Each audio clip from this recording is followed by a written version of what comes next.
Truly wealthy people understand something most don't. Real power lies in restraint. See, social media today equates success with extravagance, but there's no faster way to lose your freedom and your fortune than trying to show it off. So in this video, I'm gonna show you why choosing to retire wealthy and tell no one might be the smartest decision you'll ever make for the sake of your peace, your relationships, and your money. And we'll talk about the critical mistake that only 10% successfully avoid. Here's the stark reality. Displaying wealth can make you a target. In late 2024, the homes of NFL stars Patrick Mahomes and Travis Kelce were broken into while they were away for games. Thieves stole valuables worth over $2 million. Now, their schedules are public and they're well off. These incidents highlight a crucial point. The more visible your wealth, the more vulnerable you become. And many of these athletes weren't flaunting their wealth, they were simply the victims of their public visibility. But it's not just celebrities. Take Jack Whitaker. He already had $17 million net worth when he won the $315 million Powerball jackpot. He promised to do good with the money, but within a few years he was robbed multiple times, his granddaughter died of an overdose, and his family fell apart. It wasn't the money itself, it was the spotlight, the pressure, and the lack of boundaries. Jack eventually said, "I wished I'd torn up that ticket." Now, you might be thinking, I'm not an athlete or I didn't win the lottery. That's true. But in your own circle, your neighborhood, your club, your social groups, how you present your lifestyle may very well shape how people treat you. It affects who feels entitled to ask you for money, how contractors may quote you, even how secure your home and identity are. If you're not intentional about managing that image, you may be opening doors you never intended to. In 2024 alone, scammers stole an estimated $16.6 billion from consumers. Seniors, those aged 60 and older, accounted for nearly $4.8 billion of those losses. The FBI says elder fraud reports jumped 14% in 1 year, and the average retiree who fell victim lost nearly $34,000. Visibility creates vulnerability. Staying low profile doesn't mean living small. It means being smart. Invest in home security. Avoid oversharing financial details online. Be thoughtful with big purchases. Not just, can I afford this, but what does it cost me in attention or stress? Ultimately, protecting your wealth isn't about just the numbers. It's about protecting your life, your peace, and your relationships. Sometimes the quietest retirement is the most powerful one. But the next trap becomes even harder to spot. It starts innocently. A bigger home, a newer car, a few more toys. But here's the catch. The more things you add, the more maintenance you inherit, not just financial, but emotional. Bigger homes mean more repairs. Fancy cars come with higher insurance and upkeep. Even that dream vacation property can become another job to manage. Instead of buying freedom, sometimes you end up quietly buying more responsibility and more bills.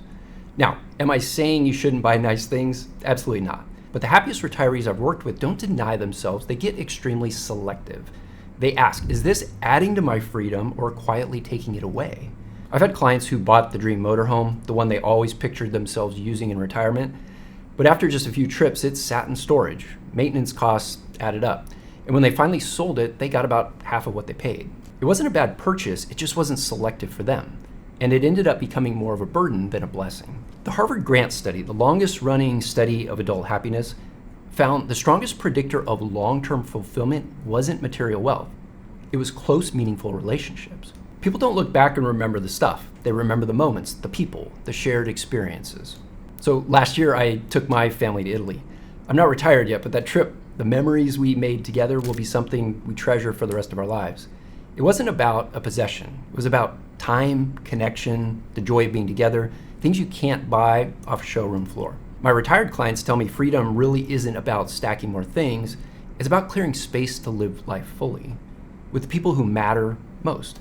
And that brings us to the common question of how to communicate with those loved ones when it comes to your finances. Because if you're thinking, should I really tell no one about my finances? It's a fair question. And here's the nuance. While living quietly can protect you, there are some people who may need to know. In fact, one of the biggest questions we hear from clients is, should I talk to my kids? Those are good questions and they matter because leaving behind assets without a plan can actually do more harm than good. And this is striking to me. According to the Heritage Institute, 90% of inheritance plans fail, many in the first generation. By the second generation, the impact can be even more painful. There's a reason nearly every culture has a version of the same saying. In English, shirt sleeves to shirt sleeves in 3 generations. In Japan, rice paddies to rice paddies in 3 generations. In Scotland, they say the father buys, the son builds, and the grandchild sells. The words may differ, but the meaning is the same. Wealth built through sacrifice is often lost through silence. And that failure takes on different looks. Money's misused or wasted. Sudden wealth can often lead to poor decisions, sometimes even addictions. And perhaps the most heartbreaking and common is when siblings stop speaking. Most families assume that would never happen to us. But unfortunately, I get to see it way too much. When your intentions aren't clear, your kids are left to guess. And the conflict is usually disagreement about what parents would have wanted. So here's the important question. Why does this happen to 90% of families? Well, it comes down to two core reasons. Number one is a lack of knowledge. Heirs simply aren't equipped to manage the wealth. And the second is a lack of appreciation. They don't understand where the money came from or what it's meant to do. They don't understand the hard work and the struggle that went into building that wealth. And at the root of both is a breakdown in communication. So how do you avoid that? What do the successful 10% do differently? Well, it comes down to two things. First is a coordinated plan where you fully understand what you have, where it's going, and how your retirement and estate plan actually fit together. Many of the prospective clients we meet with, they tell us, I have a financial advisor, or even several, and a CPA and an attorney, but things seem to be falling through the cracks. Well, we ask if they're talking together, and the answer is usually no. And when there's no coordination, things are going to get missed. A team that communicates can fix that and bring clarity and confidence so nothing's being left to chance. But that's only step one, because many families realize something is still missing. People rightfully want to know what to tell their kids. Should they say anything? How much is too much? And when is the right time? So here's what I've learned. You don't have to disclose account balances, at least not right away. Sometimes it does make sense to be more specific or disclose more over time. There's really no one size fits all. We talk through this with our clients about how to approach this depending on their situation. But what's more important than numbers is the conversation itself. Start by sharing your values, the story behind your success. Because if they don't understand the why, they won't be prepared for the what. Gratitude and responsibility don't come from inheritance, they come from perspective. And perspective comes from communication. It all starts with being proactive. So it's really important for us to have these conversations with our clients and help them to guide their children, sometimes privately, sometimes in a family meeting, sometimes in a letter meant to be open years from now. So yes, while you'll retire wealthy and tell no one, choose to share wisdom before passing wealth to your loved ones. Finally, I need to tell you about Brian and Lisa. Having clarity and confidence in their retirement plan and making sure the right communication with family was in place was really important to them.